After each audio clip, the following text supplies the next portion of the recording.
YouTubers, and welcome to another Doctor Who action figure review. In today's review, I'm taking a look at Rory Williams from the 5-inch range that is exclusive to the Doctor Who experience in Cardiff. Now, the reason why I'm reviewing this figure is because I only recently just got this figure when I visited the Doctor Who experience a couple of weeks ago, and I put it towards the members of my Facebook group. Would they like me to review this figure?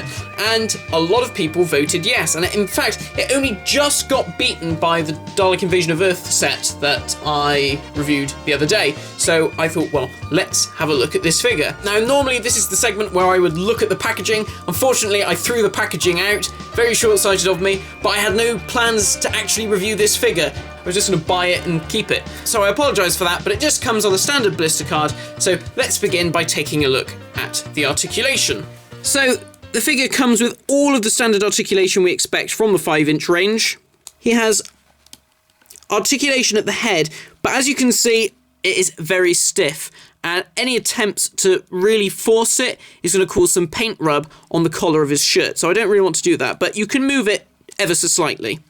If we move down to the shoulders, they aren't ball jointed, sadly. They just go back and forth. Again, the movement is slightly hindered this time because of this large puffer jacket that he's wearing. He also has articulation at the biceps, which can do 360 degrees. Yet again, the puffer jacket just kind of stops it from moving all the way around, but you can get some slight movement out of there. The hands can do 360 degree turns. He has articulation at the waist, which, although we have this very large piece here, the waist can actually turn all the way around. Not that you would really want to do that, but there you go. He also has articulation at the hips. It's a T-crotch piece, so the hips can move out to the side and go forward. He also has articulation at the top of his thighs. Again, they can do 360 degree turns. And his knees are also articulated so they can pivot back and forth. So very much the standard for the 5-inch range. Now, this figure is actually very much a mishmash of used parts from the Primeval range. I'm not sure which figure, I don't know the names of the characters, but I think it's the guy with the spiky brown hair. I'm not sure, it may even be a mishmash of him, or maybe the older guy in the sort of the green coat, or sometimes the black coat, depending on what version you get. Let's take a look at what we can say has been used and what is new. So let's begin by looking at the head sculpt. So first off, does it look like actor Arthur Darvill? Kind of. There's something about his face that looks like he's just stepped out of Camberwick Green, but I'm not really sure if it looks like him or not. I can kind of see him there. His eyes are a bit wonky, as you can see. One seems to be slightly higher than the other. I don't know if that's just Arthur Darvill's face. I don't know. But you can kind of see it's Rory.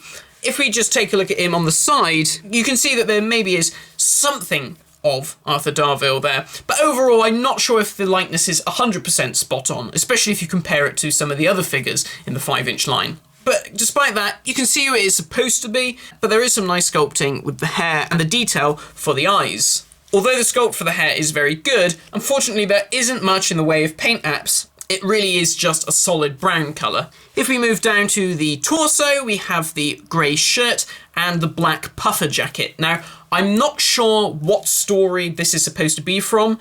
I haven't got a clue, so if anyone knows, that would be very useful if you could leave it in the comments below. I know that there was a more commonly released version that had, I think, a red shirt and an orange puffer jacket, which I believe was from one of the Series 6, maybe the Silurian episode. I'm not sure, in Series 5. But the torso piece, the puffer jacket and the shirt, that is all new, along with the head. So if we just take a quick look, you can see the puffer jacket has been very nicely sculpted. It looks like a real puffer jacket. There's some really nice creases and details there, which really make it look like it's made from the real material. It's very well done. The shirt as well has lots of creases and details such as the buttons. And you can also see just a tiny bit of a pocket poking out from under the puffer jacket as well. And that is just a PVC piece that has been stuck onto the standard solid torso buck underneath. And then under the shirt, you can see that there is like another shirt beneath that, a white t-shirt, and that is the standard torso piece. Then if we move to the arms, these are areas that have been reused from the Primeval range, and you can see they're just a solid grey with the pocket details on the upper arm. And the same goes for the right arm, but there's no pocket detail here. The legs, again, have also been taken from a figure in the Primeval range, so you've got a dark wash over the greyish blue of the jeans just to make them look like they're actual denim, and then the shoes are a brown with more of a dirt wash over the top to make it look like they're well worn. And you also have additional details like the pockets sculpted into the back of the jeans, the seams going up the side, and the creases of the jeans falling over his boots. So, would I say rush out and try and get this figure? No, not at all. Unless you're really a big fan of Rory and the Ponds, I wouldn't rush out to try and find this version or any of the other versions of Rory. It's a nice enough figure, but if he's not a character that you're really fussed about, then I would say it's an easy miss. I wanted to get him because he was very cheap, $4.99. I thought, well, you can't go wrong there. And he'll look good with Amy and the 11th Doctor.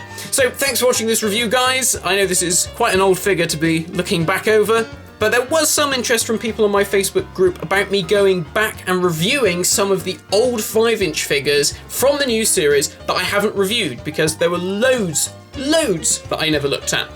So I'm thinking about maybe doing something like a Throwback Thursday type thing, not just figures, maybe the TARDISes, the play sets, the deluxe items. So if you're interested in me doing that, rather than reviewing some of the newer 3 3/4 inch range figures, which I will still do on and off, then please leave a comment below saying yay or nay, and we'll see. Maybe I shall go ahead and do something new like that. So thanks for watching this review, guys. I hope you enjoyed it, and I shall see you next time for another Doctor Who action figure review.